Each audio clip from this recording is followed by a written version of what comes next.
Yeah, you're fine, and I'm gonna do one time. Yeah. So yeah, I'm super excited for you to be here, May. Do you have anybody graduating in your family or anybody you know that's graduating?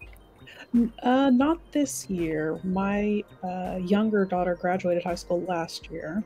Oh, And congratulations! then Oh, you're graduating. so we have one about to come home from college for the summer. Oh, Um, yeah. and then my niece will graduate high school next year, which actually my niece and my daughter graduated last year, one of them. Oh, nice. And then another niece will graduate next year. So Well, congratulations then to the graduations and the upcoming graduations and stuff. My baby sister graduated yesterday from Morris College. Yeah, that's yeah. awesome.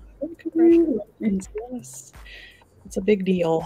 It is. It came so fast and it's just surreal. It's so surreal. Yeah, this month is jam packed. Of course, Mother's Day, Awareness Month, graduations, proms. It's just a lot. So it's like, yeah, I just want to celebrate everybody. May is a huge month. Yeah, my older one's birthday is on Friday. Aw, happy birthday! Yes. I know, she'll be 22. It's crazy. And yeah, and then my parents have an anniversary this month, and it's just happy anniversary to them. 48 years. Oh wow, that's awesome. I know. It's crazy. It's just, yeah. Time to go by good. That's very inspiring to hear that. It is. It really is. So, yep. Always stuff going on. Oh yeah. Well, I'm about to do the introduction, and then I'm gonna feed you in. Okay. Okay.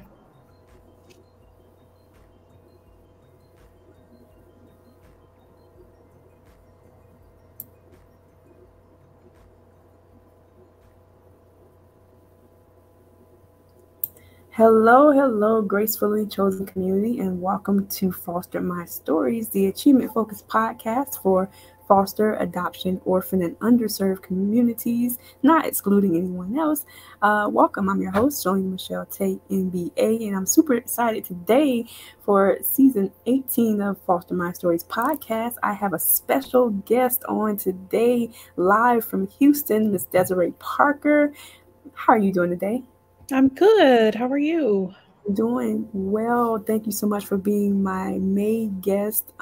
Listeners, I'm super excited anyway because May is jam-packed. We have Miss Desiree Parker here that's interviewing live. Month of May, you got graduations, you got Foster Care Awareness Month, you got proms going on. So a lot of awesome things happening right now. But today is a special interview with Miss Desiree Parker. I want you to get to know her. Gracefully chosen community. I want you to get to know who she is, what she does, and her journey. But before we get into the dynamics of what she's currently doing and the stuff she's about to work on, Desiree, could you please tell listeners just a snippet about your past growing up and just share with them briefly about your mom and how she relates to the Gracefully Chosen community? Yeah, absolutely.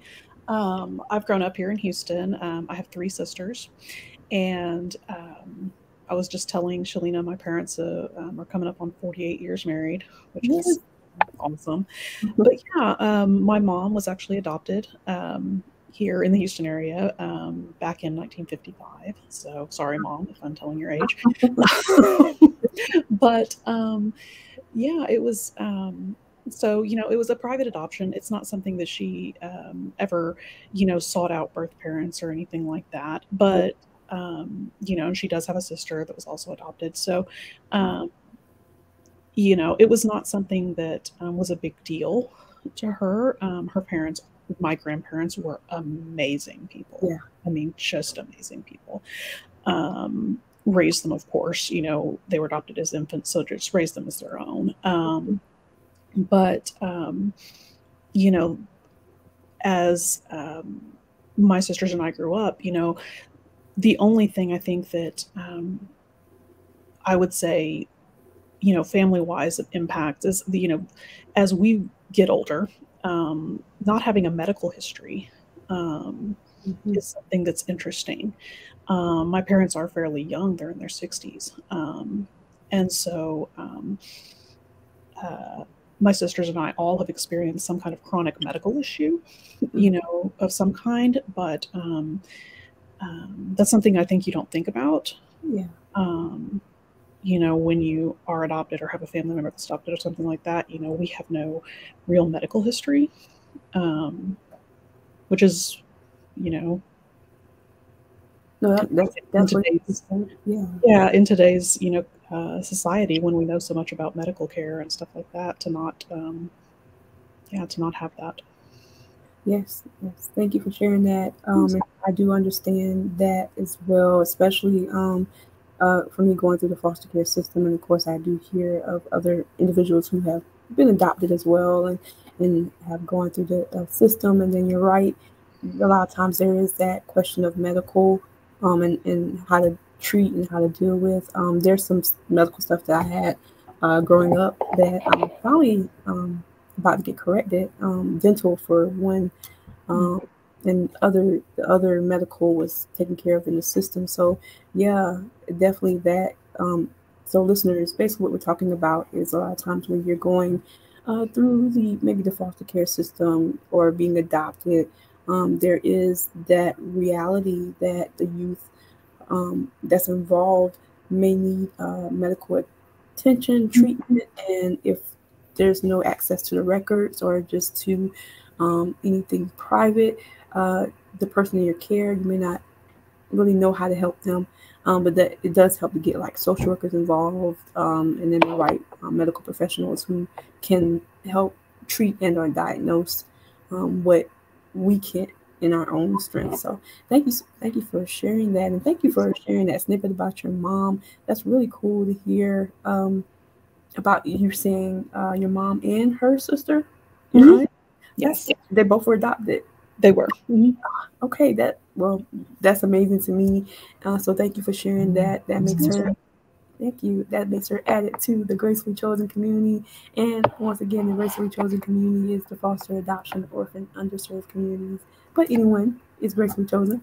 So yeah, I just want to um, thank you for that. And so Desiree, basically looking at your information, and even though you're not, I guess that would be the way you're connected as far as the gracefully chosen community through your mom, through your aunt, um, but not having you have that outward view perspective. But take us listeners on really kind of like a journey of kind of growing up for yourself. How was growing up for you, and then was there some stuff in your childhood that you saw that possibly uh, kind of put like a pin mark on what you would want to get into as an adult, or that came later on in life? Like how was your Absolutely. Um, I mean, I had a really good childhood. I did. My parents are great. But we did have in my, an extended family, some experience with domestic violence that, I was inadvertently exposed to. My parents were very good at doing everything they could to protect us from those kinds of things.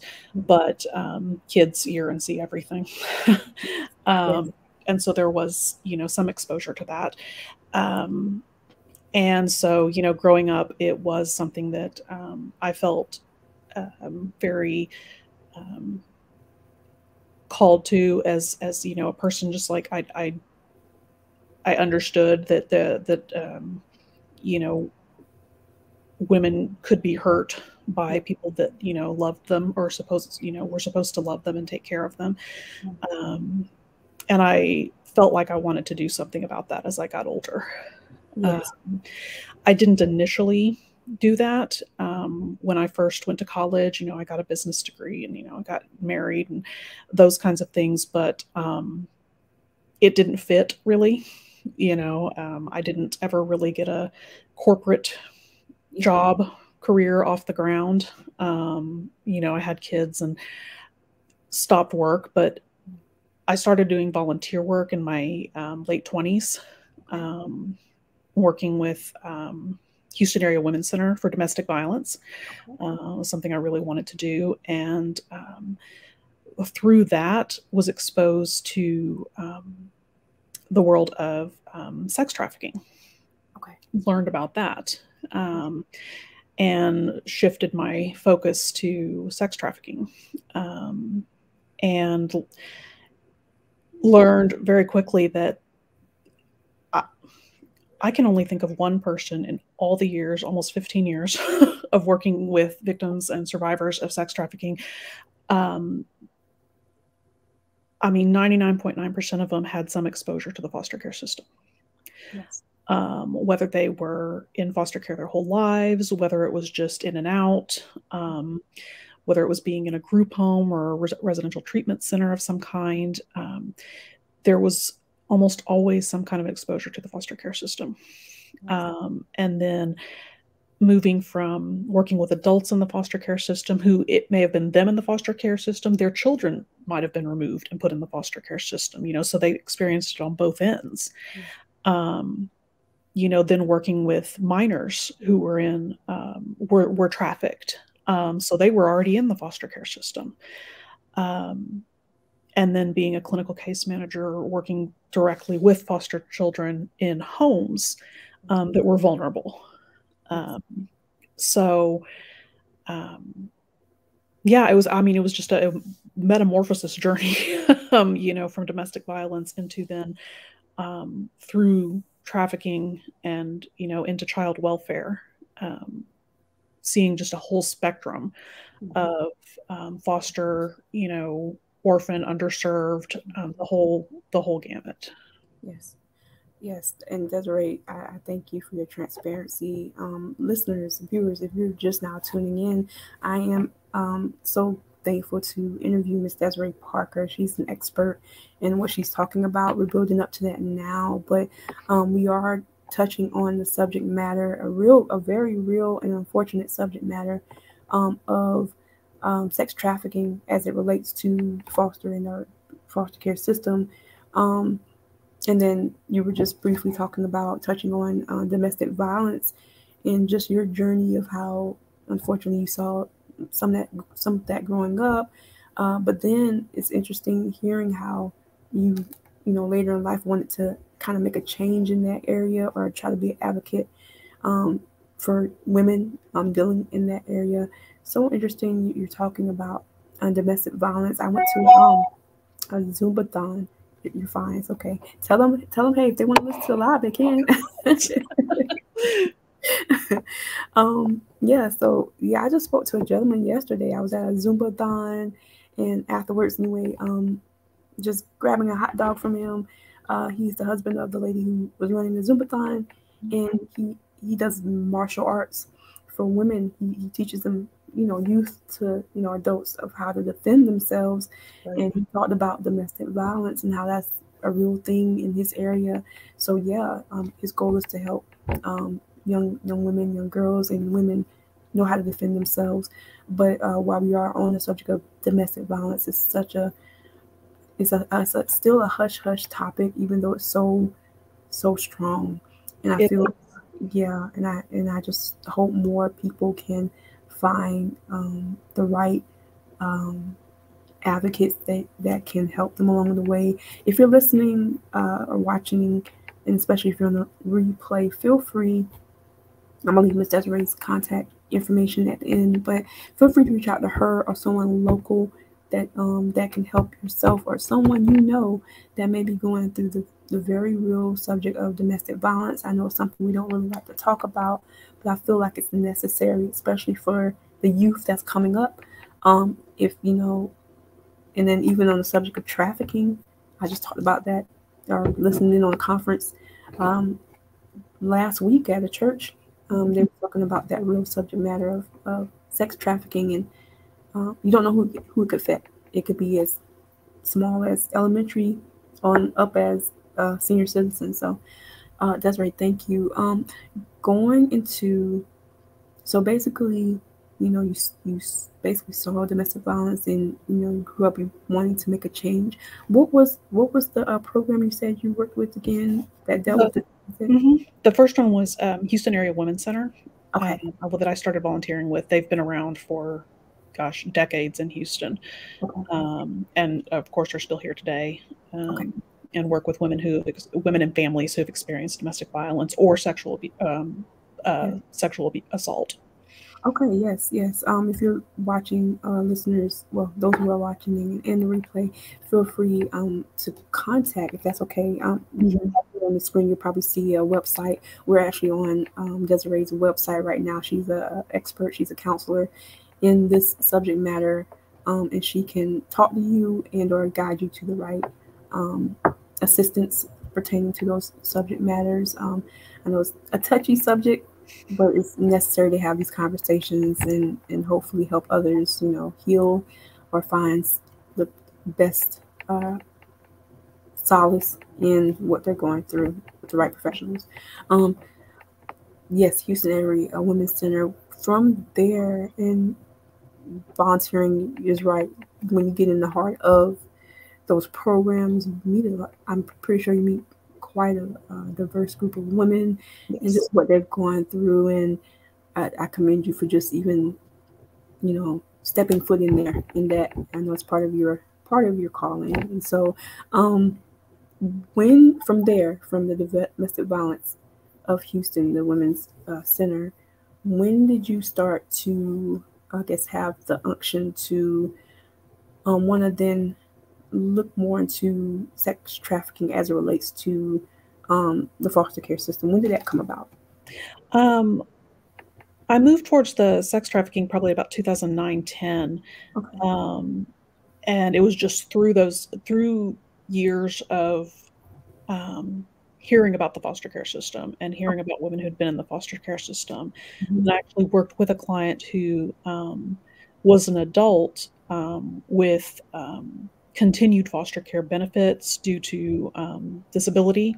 Yeah. So she had long term and dealing with I would say foster care is the Department of Family Protective Services at that point. Okay. Um, and so trying to deal with her benefits, even as an adult through that system, Yeah. um, and understanding just how difficult it is Yeah. to navigate through, to um, understand, much less, as a youth, and the reasons why they run away from it, Yeah. and they want out of it so quickly. As so often as adults, we think, well, they have the option to stay in it, and they get these benefits, and they get their college paid for it, and blah, blah, blah. But then going into it later, I moved into the uh, youth side of it, like 2020. No, yes, and started working with transitional youth, and then youth after that. And just understanding they're just so done with it. Mhm. They're just so done with it by then. They want to age out. Yeah. They want to age out and be done, or they want to leave because they've been placed 18 times. Yeah. They've been moved so many times that they can't believe that, they don't care Yeah. anymore. They don't that this new placement is just like the last placement. This person doesn't care any more than the last person cared. Is the mindset. And so it learning that over the years of just being told over and over again these same stories. Yeah. Um, I just wanted to um, get more involved. Yeah.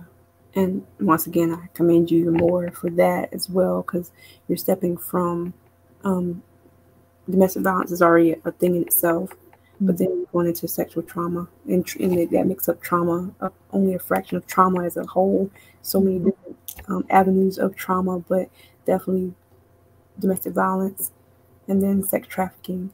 Were you a social worker?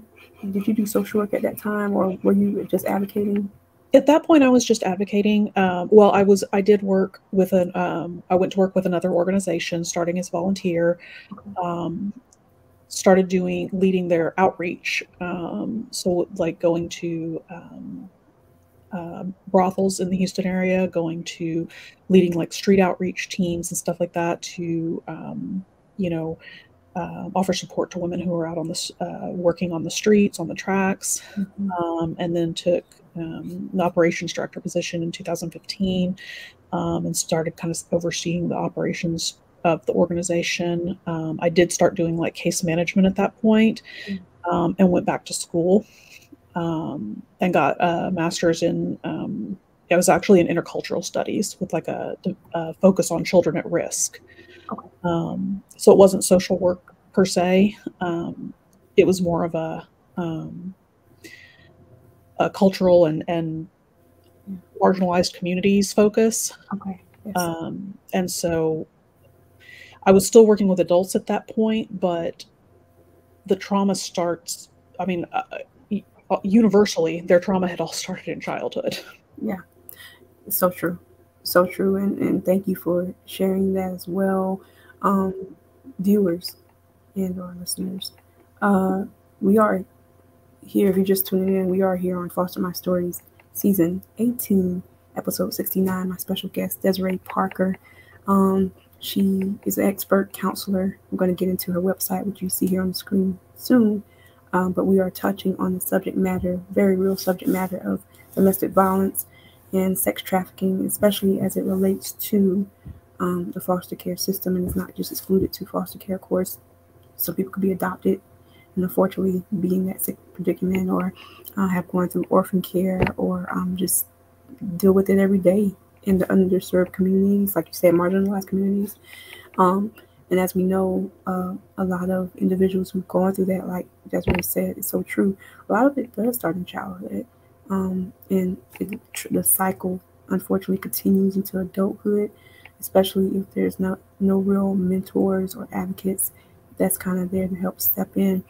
A lot of times, and especially youth that's going through the foster care system, um, like you said, they can't wait to emancipate out because, unfortunately, this is the other side of foster care that nobody really talks about. Unfortunately, there's abusers in the system, foster care system, and if a child gets placed in that home or a teen gets placed in that home, I wrote about it briefly in my book, but I had a foster father who was touchy feely, but not to the extent of, what some of these other people have gone through. So if you're listening, right, watching, and watching the replay, and if you have gone through anything that we're talking about, not necessarily foster care, but trauma, abuse, sexual, domestic violence, we just want you to know that you're not alone, and there's resources here to help you. Once again, Ms. Desiree Parker, she's an expert. We're going to get into her website and what resources she offers. We also, Foster My Stories is also connected with trauma experts who can also give you resources. There's hotline numbers. You don't have to feel as if you are wandering by yourself. There's resources here to help you. Continuing on, Desiree, and thank you so much for just sharing. And basically, you were basically what we like to call, you were right there in the trenches. You was right there in the midst. Yes. And so, I just know, I could just imagine just the stories you've heard. But thank you for your services. How, you know, going through your volunteering, going through your years of expertise, when did you start to realize, what, I want to create a service, I want to help counsel these women, these victims? When did that come about for you? I started thinking about, creating some kind of coaching, counseling, mentor type program probably about 2020. And then, of course, with COVID and everything like that,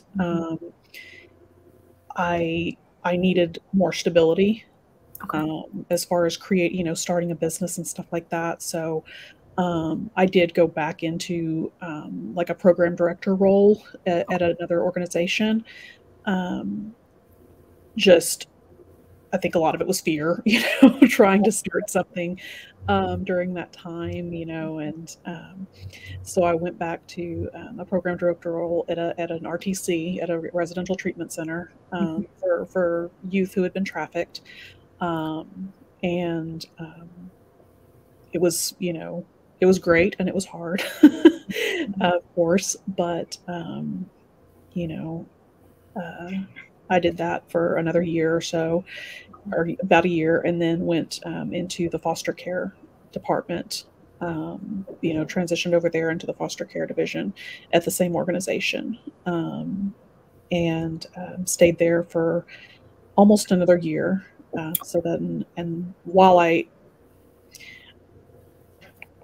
was there, I realized I was like, I need to step out of this.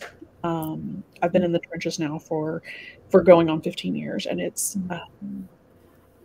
time to start working with other people, developing them, and helping develop the next generation of leaders, of people who are ready to do this, and to help them do it well. Because when I got into especially the human trafficking part of it, it was before human trafficking was really well known. I got into it like 2009, 2010, like I said, and there weren't a lot of human trafficking organizations. So I think it hit the media and started really building momentum and movement around 2012. And so when I started in the organization I started with, we were one of just a few, and so we did everything. And so I nearly burned out of it around 2018. Unfortunately, with a supportive organization that I worked with, I was able to come back from that. But it does eventually, it takes a toll as you get older. And I decided, I was like, it's really time to start using what I know to build up others. Yes, and yes, thank you for that. And that's what I'm about to do now. I'm about to share your website with everyone, and definitely you can walk us through on the website, because and I definitely understand that too. I feel that you're seasoned there, and what you were doing before transitioning to other individuals was a dynamic build up to just a dynamic background to really help those who you can help. And then it's great to hear how you're just wanting now to pass the mantle and help others. I'm here now on your website called Empower Together. If listeners are watching, feel free to go to her website. It's Empower, and you have the -together.com. It looks like this. DParker Consulting LLC. And I'm going to kind of click on each button. Ms. Desiree, tell us about each section of your website. I'm about to kind of scroll down a little bit. Oh, yeah, of course. I do have a monthly newsletter that I put out, so you can subscribe for that. It's just going to have information about what we're doing, articles. I do, write articles that I post on medium.com, and goes to my LinkedIn, things like that. So information about events coming up, things like that. Just a little welcome to, what I do. I am a certified trauma-informed coach. I'm a certified clinical trauma specialist. So, you can kind of learn more about what I do. It'll just take you to my About You page on there. Awesome. Yes, I'm going there right now. Yes. Yeah. And that just gives more information about me and what I do, which I've talked about, my experience with anti-trafficking programs, my experience with employee development. So if, you are somebody who has works in the anti-trafficking field, or really any trauma-informed field, working in victim services, stuff like that. I've done leadership development. I've had a number of employees that promoted to their first leadership positions while working under me. Career development. I have an MBA from when I wanted to go into the corporate world. I have my MA that I worked on in children at risk and intercultural studies. So diversity, equity, inclusion is a big part of, my passion as well. And then working on, like I said, trauma-informed care is my passion. That is awesome, and thank you for sharing it. I'm kind of scrolling through your site, but yes, listeners, please get on her site, empower-together.com, Yes. and you can watch her content here. Yes, what Yeah, is I have some interviews about trauma-informed care that I've done, about like the neurological impacts of trauma and things like yes. that. Yes, yes. Feel free to hop on here, listen to this content here, because a lot of times, people hear trauma different ways, but they don't really know specifically what it is. So this, I believe, will definitely be a great introduction to you on trauma. Um, it's interesting to hear to see right here how it has trauma and how these changes in the brain affects responses of victims. Remind me of, I'm also connected with another leader. Her name is Kathy Sohn. She runs this company called Memory Processing, Brain Memory Process uh, Service, where she helps individuals kind of pull from, kind of like take a trip back to their past, and it's really to help center point what caused the trauma and deal with it. So just to hear you say briefly here about how it could be different changing neurological, yeah, she used that as well, aspects of just what kind of happens, brain balance almost, if you want to call it. Okay, yes, and I'm so thankful for you sharing your content. I'm on your services page. Now, I do know, before I get into the fact that you're about the stuff you have upcoming, could you go more into your services? Yes, absolutely.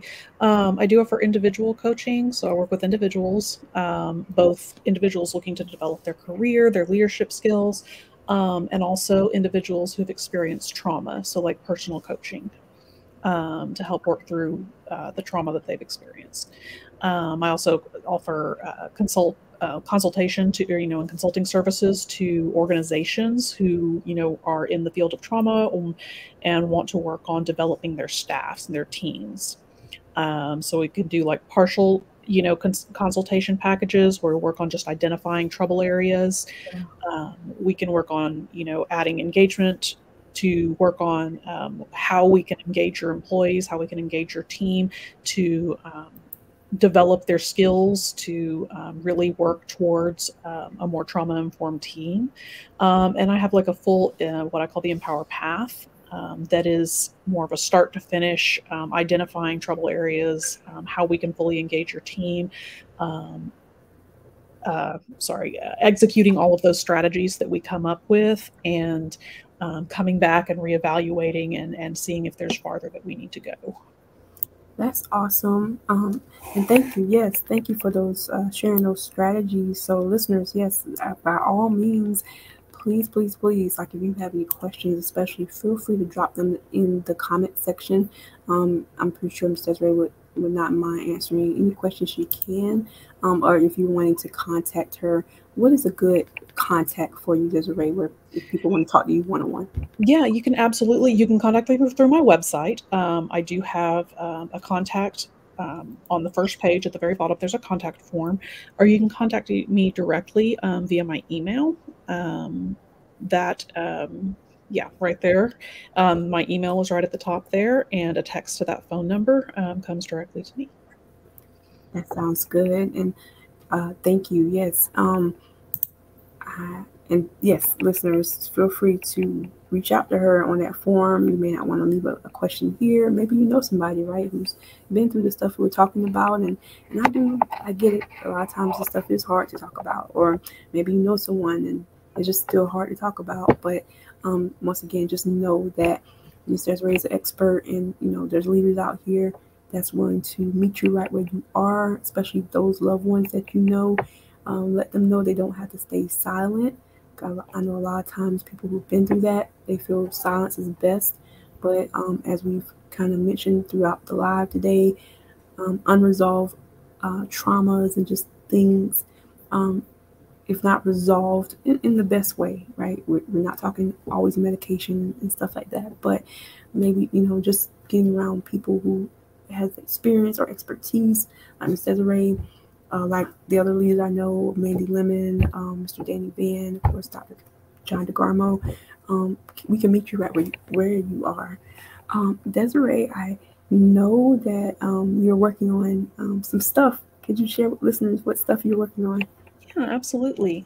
I am working on a book on the trauma informed workplace. I think it's something that um, we need to think about. Yes. Workplaces, I know a lot of people, complain about their Yeah.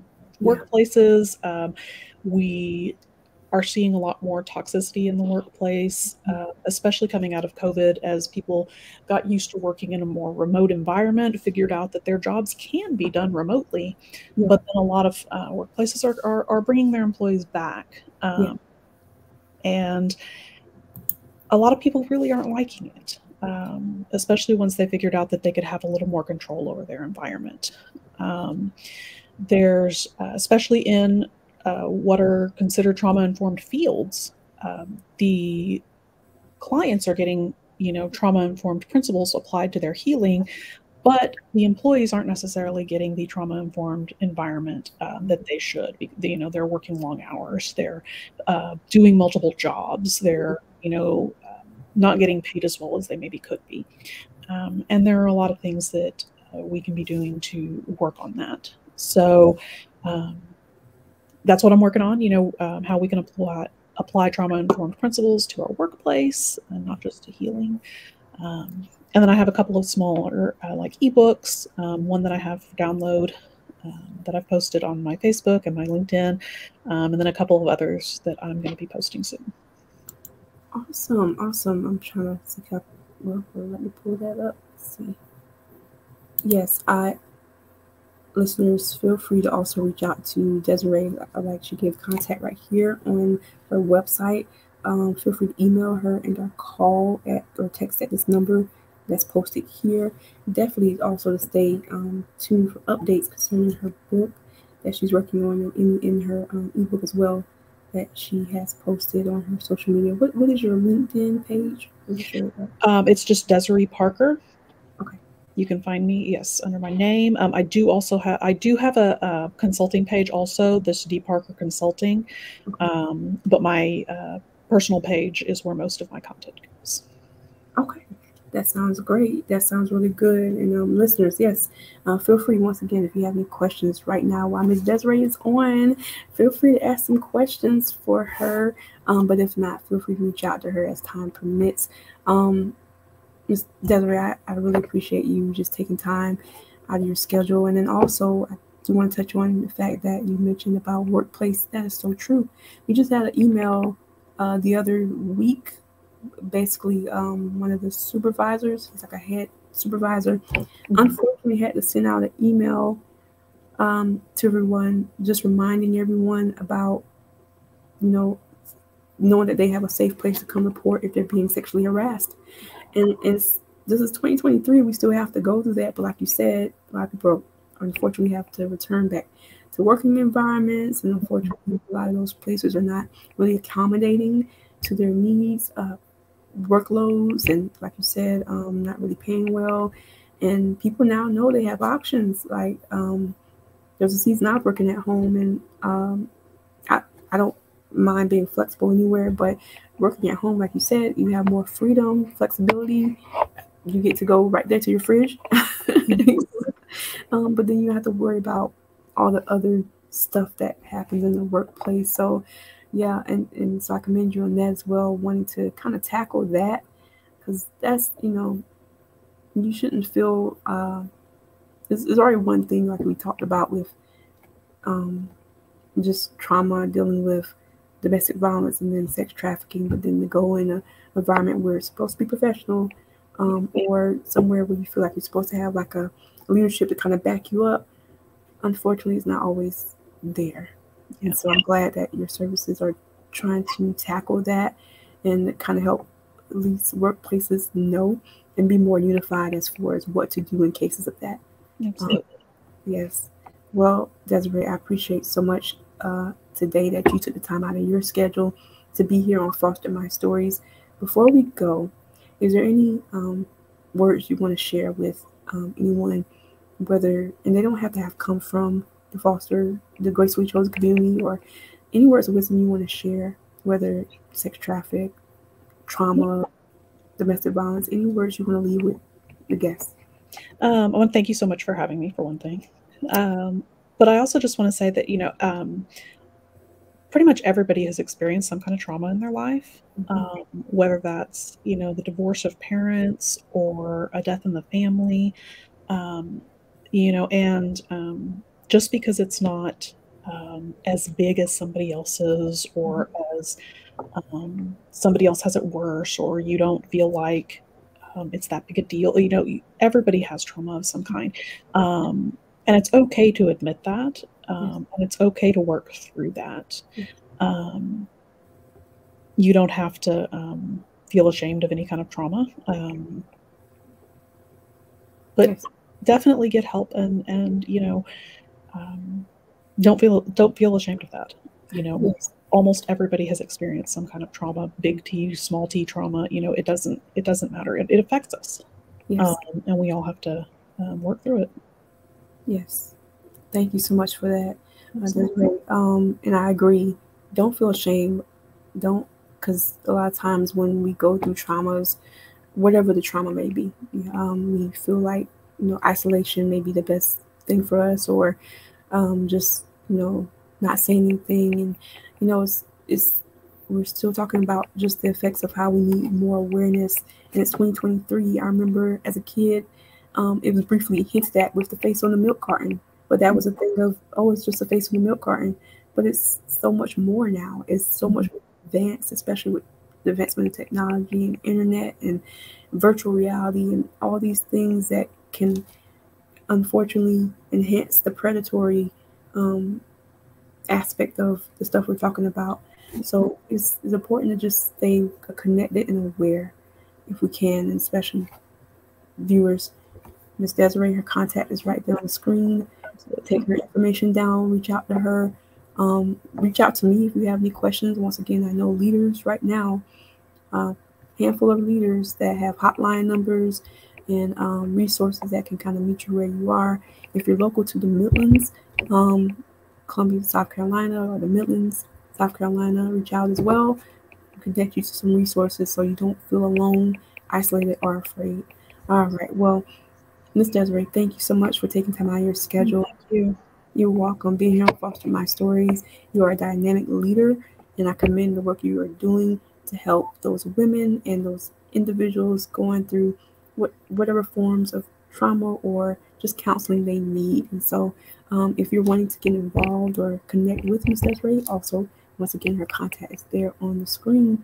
And as always, this is Foster My Stories. I appreciate your time today. If you're watching the replay, still reach out to Ms. Desiree. Her contact is still in the replay on the screen. And feel free to share this content with someone you know. And as always, being fostered, adopted, orphaned, and underserved simply means you're gracefully chosen. And if you're watching this content, never been through anything we're talking about, you're still gracefully chosen because you took the time out of your schedule today to listen in. Thank you so much. And on the replay, have a dynamic rest of your day. Ms. Desiree, thank you for being my guest. Thank you. You're welcome. You have a dynamic rest of your day. Thanks.